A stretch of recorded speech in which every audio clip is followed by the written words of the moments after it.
जय हिंद साथियों। आज यात्रा का 12वां दिन है और हम खड़े हैं इस गेस्ट हाउस में। ये देखिए, और ये जो छत पे खड़े हैं ये निर्माणाधीन है और यहीं से हमारी पद यात्रा सदियों के लिए शुरू होगी। आज थोड़ा लेट हो गया क्योंकि पानी की व्यवस्था थोड़ा सही कम थी और ठंड भी है, लोग सही से थोड़ा लेट उठ रहे हैं और मैं यहीं छत पे खड़ा हूँ। मेरा मानना है कि देश की जनता बड़ी कौतूहल होगी और बड़ी बेचैनी होगी कि आखिर संजय सिंह कौन है, क्या करना चाह रहे हैं। तो मैं थोड़ा संक्षिप्त शब्दों में बता देना चाह रहा हूँ कि जितना आप संजय सिंह जी को उनके डायलॉगों से और उनके संवादों से आप देखते हैं, हर मंच से, संसद हो या सड़क हो या कहीं प्रोग्राम हो,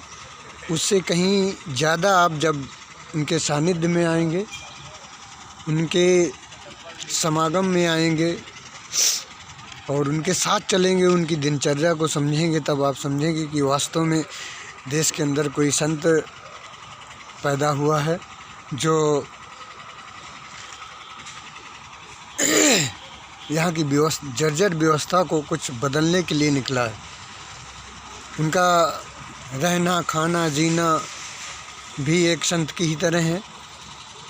और जैसा हम लोग सभी देशभक्त साथी साथ साथ चल रहे हैं, साथ साथ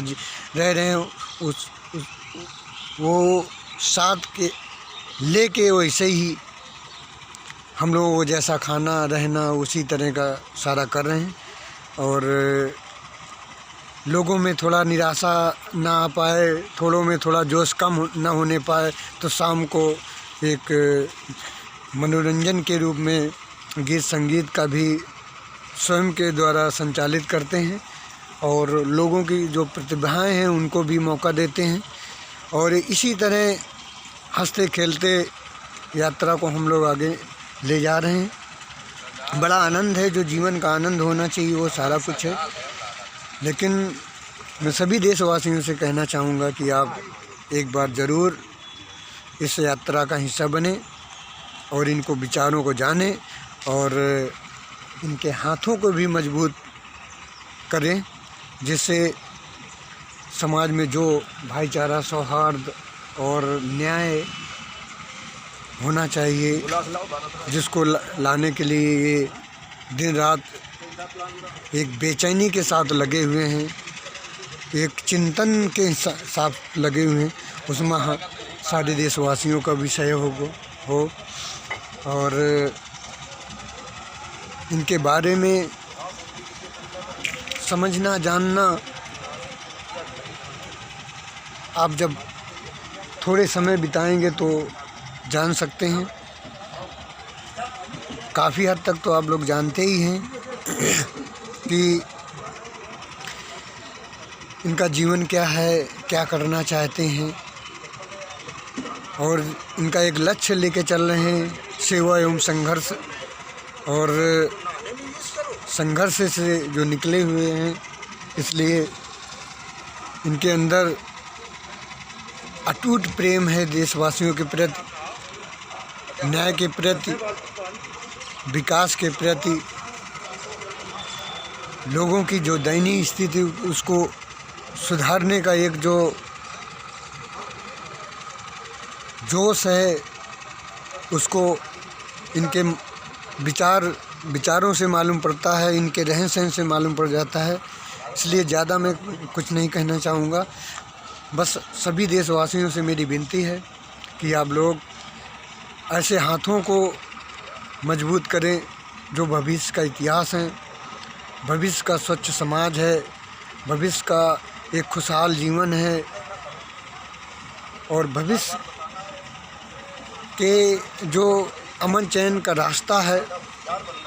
जिसको प्रशस्त करने के लिए निकले हैं, उनके हाथों को मजबूत करना हम सब भारतीयों का कर्तव्य है। वो संत नहीं है, एक पतित, लेकिन उनके जीवन शैली, उनका रहन सहन, उनका मानव के प्रति प्रेम वो संत से कम नहीं है। और सारे गुण उनके अंदर हैं जो आप एक अच्छे इंसान के अंदर होना चाहिए। किस तरह से समभाव की दृष्टि से लोगों के साथ व्यवहार रखना, लोगों के प्रति स्नेह भाव रखना, समानता का भाव रखना, दबे कुचले दलित आदिवासी सभी के लिए दिल से हमदर्दी रखना, वो शख्स हैं माननीय संजय सिंह जी। और आओ सब लोग मिलकर इस यात्रा को सफल बनाएं और आगे ले जाएं। जो उनके लिए नहीं है, वो तो खुले विचारों से कहना चाह रहे हैं कि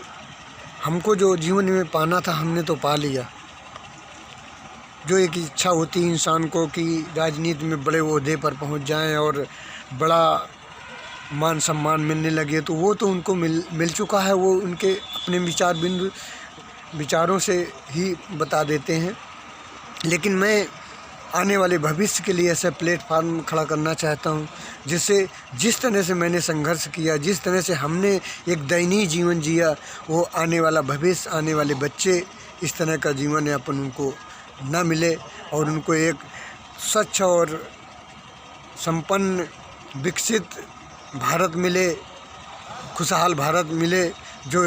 रामराज की परिकल्पना को, रामराज की व्यवस्था को प्रदर्शित करे और जिससे सब जगह अमन चैन भाईचारा